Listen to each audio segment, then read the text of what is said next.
اندر شیطان نے 5 پنجتن پاک ود سوا یعوس یعوق نصر ان اولیاء اللہ کی صورتیں بنوائی اور پھر ان صورتوں کی محبت میں اتنا غلو کیا کہ قوم نوح شرک کرنا اس نے شروع کر دیا۔ امام بیضاوی رحمہ اللہ فرماتے ہیں وہ لوگ یعنی یہود و نصارہ وہ لوگ مسجد میں نماز پڑھتے، نماز اللہ نام کی، مسجد میں نماز پڑھتے اور پھر قبلہ ان بزرگوں کی قبروں کی طرف کرتے، یعنی نماز پڑھتے ہوئے اپنا قبلہ بزرگوں کی قبروں کو سامنے رکھتے اور ان کی طرف منہ کر کے نماز پڑھتے۔ ذرا جائیے اپنے معاشرے کے اندر دیکھیے، ہمارے ہاں بھی قبر درمیان میں ہوتی ہے، چاروں طرف درویش بیٹھ کے قرآن پڑھتا ہے یا نہیں پڑھتا؟ اللہ کے لیے، اللہ کو جان دینی ہے آپ نے۔ آپ کی قبر میں نے نہیں آنا، میری قبر میں آپ نے خود مقارنہ کیجئے، خود اپنی اس عقل کو استعمال کیجئے۔ آپ کے اور ہمارے معاشرے میں قبر کے چاروں طرف درویش بیٹھ کے قرآن کی تلاوت کرتے ہیں یا نہیں کرتے؟ یہ قرآن پڑھنا تو عبادت ہے کس کی؟ اللہ کی، لیکن اس کا رخ کس طرف ہے؟ اور جب سوال کرنے والا دعا کرنے کے لیے آتا ہے بیت اللہ پشت پہ ہوتا ہے، قبر بزرگ کی ادھر ہے، تو وہ ہاتھ باندھ کر قبر کے سامنے کھڑا ہوتا ہے یا نہیں؟ ہاتھ باندھ کر، ہاتھ اٹھا کر، یا یوں قیام کی حالت میں اس بزرگ کی قبر کی طرف منہ کر کے دعائیں کرتا ہے یا نہیں؟ یہی عمل یہود و نصارہ کیا کرتے تھے۔ اس پر رسول اللہ صلی اللہ علیہ وسلم نے ان کو ملعون قرار دیا، ان پر لعنت کی، اور لعنت کا مطلب کیا ہوتا ہے؟ طرد من رحمت اللہ، کہ ایسے لوگوں پر پھر کبھی اللہ کی رحمت نہیں پڑتی جب تک وہ توبہ طائب نہ ہو جائے۔ اس لیے اسلام نے قبروں پر مسجدیں بنانے سے روک دیا، کیونکہ یہ عمل بہت سی امتوں میں شرک اکبر اسی عمل کے ذریعے پھیلا اور بہت سی امتیں اسی سبب سے برباد ہوئی کہ انہوں نے بزرگوں اور اولیاء کی قبروں پر قبے اور خانقاہیں بنانا شروع کر دی اور بالآخر وہ چلتے چلتے شرک اکبر کے اندر دفن ہو گئے۔ کچھ لوگ قبروں پہ نماز، دعا، نظر و نیاز اللہ کے لیے دیتے ہیں اور امید کیا رکھتے ہیں کہ ان درباروں کی، ان بزرگوں کی قبروں کی برکت کی وجہ سے فائدہ بہت زیادہ ہوگا۔ نماز اللہ کے لیے پڑھنی ہے، جمعرات کو کچھ اللہ نام کا دینا ہے تو دربار پہ جا کر دیتے ہیں، بکرے کی نیاز اللہ نام کی ہے لیکن اسے ذبح کرنے کے لیے بابا حجویری کی قبر پہ،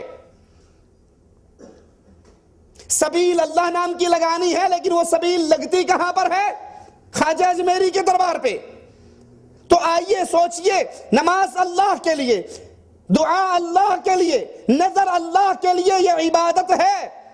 کیا اللہ کے رسول صلی اللہ علیہ وسلم اس کی اجازت دیتے ہیں کہ تم جاؤ اور قبروں پہ جا کر یہ اعمال کرو؟ رسول اللہ صلی اللہ علیہ وسلم اسی لیے قبروں پہ نماز پڑھنے سے منع کرتے ہیں۔ بخاری و مسلم میں ہے، حضرت عائشہ سے روایت ہے، حضرت عائشہ فرماتی ہیں جب رسول اللہ صلی اللہ علیہ وسلم پر موت کا فرشتہ آیا، موت کا وقت آیا، اللہ کے نبی اپنے چہرہ انور پر چادر کو ڈالتے ہیں، دم گھٹتا ہے، چادر ہٹا لیتے ہیں، اور اس موقع پر، اس لمحات میں موت کا وقت ہے، آخری لمحات ہیں آپ کے اور میرے نبی کے، اور اللہ کے نبی فرما رہے ہیں لعنت اللہ علی الیہود، لعنت اللہ علی الیہود والنصارى اتخذوا قبور انبیائهم مساجدا، اللہ کی لعنت ہو یہودیوں پر۔ یہ کون سے نبی لعنت کر رہے ہیں جس کی زبان جب ہلتی تھی رحمتی کی آواز آتی تھی؟ طائف کے اندر پتھر پڑے، زخمی ہو کے گر گئے، فرشتہ فوراً پہنچ گیا، اللہ کے نبی اجازت دو، پہاڑوں کا فرشتہ ساتھ ہے، یہ طائف کی بستی پر ان دونوں پہاڑوں کو ڈال کر پیس کے رکھ دے گا، اجازت تو دو۔ نبی کو پتھر مارے گے، نبی لہو لہان ہوئے، نبی زخمی ہوئے، جواب میں کہتے ہیں جبرائیل نہیں، ان پر پتھر، ان پہ پہاڑ گرانے کی بات نہ کر، اللہ سے امید ہے یہ نہ صحیح ان کی پشتوں سے نکلنے والے ضرور ایک دن لا الہ الا اللہ کا اقرار کریں گے، جو رحمت للعالمین بنا کر بھیجے گئے، لیکن وفات کا وقت، آخری لمحات، اللہ کے نبی فرما رہے ہیں لعنت اللہ علی الیہود والنصارى، اللہ تیری لعنت برسے یہودیوں پر، عیسائیوں پر۔ کیوں؟ اتخذوا قبور انبیائہم مساجدا، ان یہود و نصارہ نے بزرگوں کی قبروں کو مسجدیں بنا لی، بزرگوں کی قبروں پر مسجدیں قائم کی۔ عائشہ فرماتی ہیں اللہ کے نبی کی اس طرح بار بار ڈرانا اور یہود و نصارہ پہ لعنت کرنا، اس وجہ سے آپ کی قبر کو گھر کے اندر بنایا گیا، حضرت عائشہ کے حجرے میں بنایا گیا۔ اگر آپ کی یہ تحذیر نہ ہوتی، یہ ڈرانا نہ ہوتا، یہود و نصارہ پر اس طرح کی لعنت نہ ہوتی، تو رسول اللہ صلی اللہ علیہ وسلم کی قبر کو کھلے مقام پہ بنایا جاتا۔ اس ڈر کی بنا پر، اب لازمی بات ہے یہ ڈر نعوذ باللہ صحابہ سے تو نہیں تھا کہ صحابہ اللہ کے نبی کی قبر کی عبادت کریں گے یا قبر کو پوجیں گے، یہ ڈر آنے والی امتوں سے تھا، گزرے ہوئے لوگوں سے نہیں تھا، بلکہ جو لوگ بعد میں آنے والے ہیں ان کے بارے میں یہ ڈر تھا کہ کہیں یہ اللہ کے نبی کی عبادت نہ کریں۔ اب آئیے یہاں پر ایک اور نقطہ سمجھیے، رسول اللہ صلی اللہ علیہ وسلم یہود و نصارہ پہ لعنت کر رہے اور ان کا جرم کیا بتا رہے کہ انہوں نے اللہ کے ولیوں کی قبروں پر، جہاں اولیاء فوت ہوتے، بزرگان دین فوت ہوتے، یہ ان پہ قبریں بنا لیتے، ان قبروں پر مسجدیں بنا لیتے۔ حالانکہ عیسائیوں کی عبادت گاہوں کا نام مسجد، غور کرنا اس بات پر، عیسائیوں کی عبادت گاہ کا نام مسجد نہیں تھا، اس کا نام تو کنیسہ، گرجا۔ لیکن اللہ کے نبی عیسائیوں کی عبادت گاہوں کو کیا کہہ رہے ہیں؟ مسجد۔ کیوں؟ اس لیے کہ ان قبروں پہ کام وہ کیے جاتے تھے جو مسجد میں ہوتے ہیں۔ سجدہ اللہ کے لیے کہاں ہوتا ہے؟ رکوع اللہ کے لیے کہاں ہوتا ہے؟ قیام اللہ کے لیے کہاں ہوتا ہے؟ دعا اللہ سے مانگی جاتی ہے۔ یہ تمام کام مسجدوں میں ہوتے ہیں۔ اب جس جگہ پہ یہ کام کیے جائیں، عیسائیوں نے اپنے بزرگوں کی قبروں پہ کیے، یا آج کلمہ پڑھنے والے، کلمہ گو مسلمان اپنے اولیاء کی قبروں پہ کریں، تو ان قبروں پر سجدہ جب ہوگا، طواف جب ہوگا، رکوع جب ہوگا، نظر اور نیاز ہوگا، تو وہ قبر کو مسجد بنانا ہے، کیونکہ یہ عبادت تو صرف اللہ کی ہے جو بیت اللہ میں مسجد میں ادا ہوتی ہے۔ صحیح مسلم میں رسول اللہ صلی اللہ علیہ وسلم کا فرمان، آپ کی وفات سے 5 دن پہلے اللہ کے نبی علیہ الصلوۃ والسلام فرماتے ہیں کہ میں برات کرتا ہوں کہ میں نے تم میں سے کسی کو اپنا خلیل نہیں پکڑا۔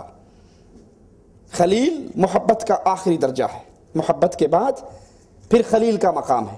کیوں نہیں پکڑا؟ کیونکہ اللہ نے مجھے اپنا خلیل بنایا ہے۔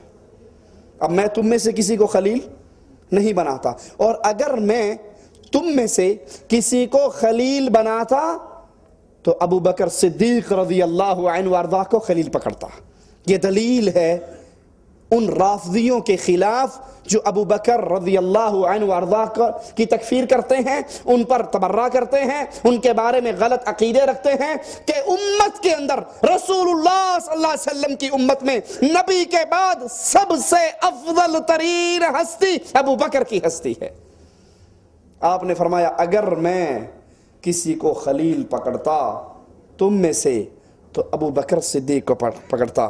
میں برات کرتا ہوں میں نے تم میں سے کسی کو خلیل نہیں پکڑا۔ خبردار، وفات سے کتنے دن پہلے اللہ کے نبی فرما رہے ہیں؟ 5 دن پہلے۔ خبردار، تم سے قبل جو لوگ گزرے وہ انبیاء کی قبروں پر مسجدیں بنایا کرتے تھے، خبردار تم قبروں پہ مسجدیں نہ بنانا، میں تمہیں سختی سے اس عمل سے روکتا ہوں۔ اللہ کے نبی صلی اللہ علیہ وسلم کی وفات سے 5 دن پہلے کا اعلان۔ تم سے پہلی امت یہود و نصارہ انبیاء، اولیاء، اتقیاء کی قبروں پہ، انبیاء کی قبروں پہ مسجدیں بناتے تھے، تم ایسا عمل نہ کرنا۔ محمد کریم صلی اللہ علیہ وسلم سختی سے منع کرتے ہیں اپنی امت کو کہ تم اے امت محمد کسی ولی کی، کسی بزرگ کی، کسی نیک اور صالح کی قبر پہ مسجد نہ بنانا۔ اس عمل سے نبی نے اپنی زندگی میں منع کر دیا۔ لیکن افسوس، ہمارا معاشرہ شرک کی اس دلدل میں گرتا جا رہا ہے۔ ادھر پیر مرتا ہے، بابا مرتا ہے۔ یہود و نصارہ تو انبیاء کی قبروں پہ بناتے تھے، یہ نقطہ بھی یاد رکھنا۔ یہود و نصارہ کس کی قبر پہ بناتے تھے؟ انبیاء کی۔ اور ہم کس کی قبر پہ بناتے ہیں؟ کوڑے شاہ، کوڑے شاہ، کاما والی سرکار، تیتر شاہ، بٹیر شاہ، پیر اٹ شاہ، پیر لسوڑی شاہ، پیر پھسوڑی شاہ، پیر دڑکی والی سرکار۔ دڑکی سمجھتے ہو نا؟ وہ اکثر اخبار میں آتا ہے پولیس نے دڑکی لگا کے مروایا، پہلے دڑکی لگوائی پیچھے سے فیر مار دیا۔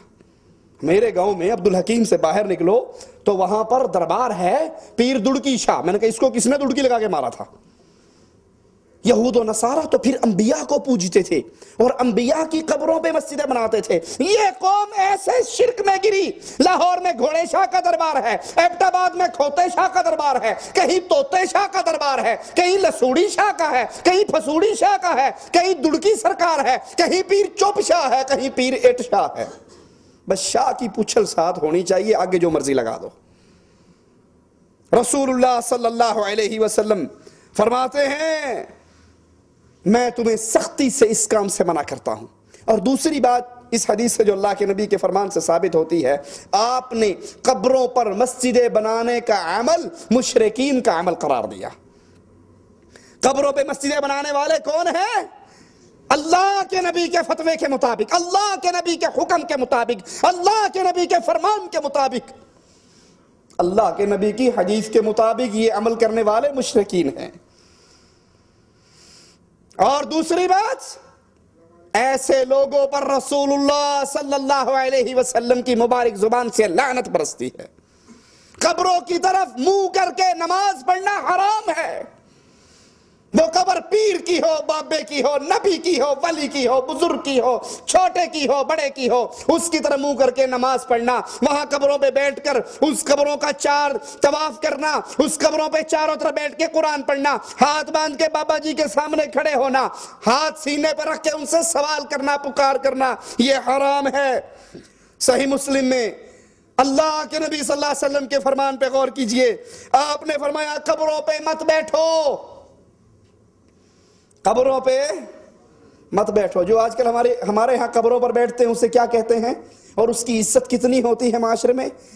یہ گولڑے والی سرکار کے سجادہ نشین ہیں، یہ گدی نشین ہے۔ اور سجادہ نشین اگر الیکشن میں اپنے گدھے کو بھی کھڑا کر دے تو مقابلے پہ کوئی جیت؟ یہ گدی نشین بابا، سجادہ نشین کا۔ اللہ کے نبی فرما رہے ہیں تم قبروں پہ نہ بیٹھو، اور ہمارے ہاں جو قبروں پر بیٹھتا ہے اس کا مقام معاشرے کے اندر وزیر سے بھی بڑھ جاتا ہے۔ یہ سجادہ نشین ہے، یہ گدی نشین ہے، یہ مجاور ہے۔ قبروں کی طرف منہ کر کے نماز نہ پڑھو۔ اور آج ہمارے ہاں درباروں پہ قبروں کی طرف منہ کر کے قرآن کی تلاوت بھی ہے، نماز بھی ہے، دعا بھی ہے، ہاتھ بھی مانگا جا رہا ہے، سر بھی جھکایا جا رہا ہے، طواف بھی کیا جا رہا ہے، بابے کی قبر کی چوکھٹ کو چوما بھی جا رہا ہے۔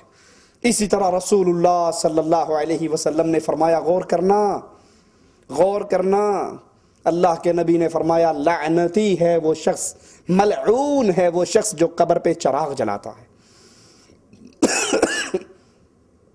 ہمارے ہاں نئے مولویوں نے سر اٹھایا تو ایک مولوی صاحب کی کیسٹ میں سن رہا ہوں، وہ کہتا قبروں پہ چادر چڑھانا، پھول دینا، دیے جلانا شرک نہیں ہے۔ یہ شرک نہیں ہے تو ہندو کیوں مشرک ہے؟ قبروں پہ چراغ چلتے ہیں۔ آپ نے بھی اکثر دیکھا ہوگا یہ جو محلے میں مولوی بیٹھا تعویذ لکھتا ہے، وہ تعویذ لکھ کے پیسہ نہیں لیتا، کیا کہتا ہے؟ 1.25 روپے کی نیاز کا تیل بابے کی چراغ میں ڈال دینا، کہتا ہے یا نہیں کہتا؟ یہ 1.25 روپے نیاز کا تیل بابے کے چراغ میں ڈال دینا، یہ چراغ جلانا قبر کے اوپر حرام ہے اور لعنتی ہے ایسا شخص۔ اگر وہ بابا واقعی اللہ کا ولی ہے تو اس کی قبر تو جنت کے نور سے منور ہو چکی ہے، تیرے دیے کی روشنی سے وہاں فائدہ نہیں ہونے والا، ٹھیک ہے؟ اور اگر وہ واقعی پیر دڑکی شاہ ہے، کوئی اللہ کا ولی نہیں ہے، پیر گھوڑی شاہ ہے، اللہ کا پیارا نہیں ہے، اور اس کی قبر جہنم کے اندھیروں سے گھٹا ٹوپ ہو چکی ہے، تو تیرے دیے سے وہاں روشنی نہیں ہونے لگی۔ واللہ میں نے اپنی آنکھوں سے دیکھا ہے بعض بزرگوں کی قبروں پہ گزرتے ہوئے، بابا جی کا بورڈ لگا ہوا ہے، پکی قبر ہے، اس کے اوپر پنکھا چل رہا ہے، پکی بند قبر کے اوپر۔ ارے عقل کے اندھو، اگر واقعی سمجھتے ہو کہ بابا گرمی کے اندر ہے، کچھ قریب ہو جائیں ساتھی، اور آگے ہو جائیں ساتھی۔ اگر تم واقعی یہ سمجھتے ہو کہ اندر بزرگوں کی قبر میں جون جولائی چل رہا ہے تو پنکھا چلا کے سوراخ بھی تو کر دو نا، یہ ہوا کیسے جائے گی اندر؟ اولیاء کی قبر تو جنت کا باغ ہوا کرتی ہے۔